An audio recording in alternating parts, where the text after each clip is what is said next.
There's only two places in the entire Bible where I know that honor is supposed to be withheld. And it says you can withhold honor for a season for a fool who says there is no God. Number one. What does that mean? Don't affirm that.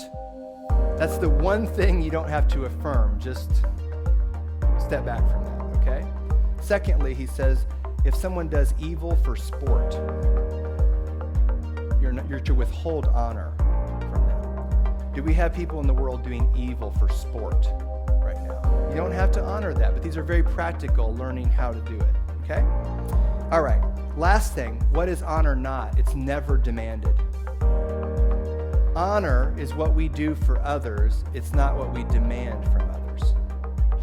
Does this make sense? How many times have you, men, do you love it when your wife honors you? Of course, but can you demand someone to honor you? No, that's not honor. In fact, Jesus would say, I don't even receive honor from men. That's interesting, right? He's saying, I don't receive honor from men, but then he's saying he couldn't do a mighty work because they refused to honor him. Because where does real honor come from? The Father. What he was looking for is in his areas of weakness, God to manifest and make him great. He knew man couldn't minister to that weakness. Does that make sense? And so it's interesting to work this out. In conclusion, on honor, this is the supernatural component. We got this? How do we honor? I call this my honor totter. If Michelle is lacking joy, what do I need to do? Pour joy on her. If she's lacking peace, what do I need to do? Pour peace on her. You're looking at the side that's lacking and you're building it up by putting value or weight. This is how we do this as a practical thing. And so when you're listening to your children, when you're talking with each other, what I'm listening for is what's missing here. How could I add honor there? Okay? Practical? All right.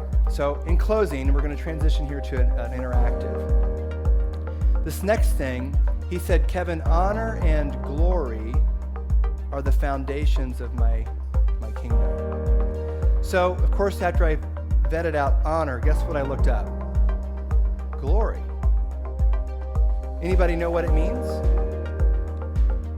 Turns out, thank you, Dwayne, it means, everybody write down as many alternatives to the phrase turns out that I could learn, because I'm stuck on this one. It turns out, I want some new alternatives.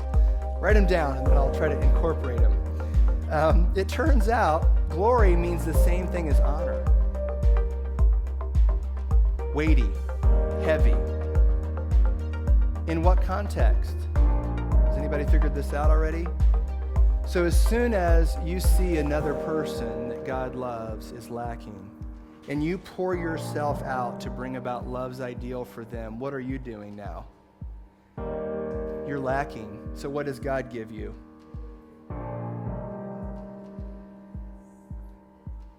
Every time I pour myself out to build my wife up in her time of distress, God honors me more with his presence to build me back up.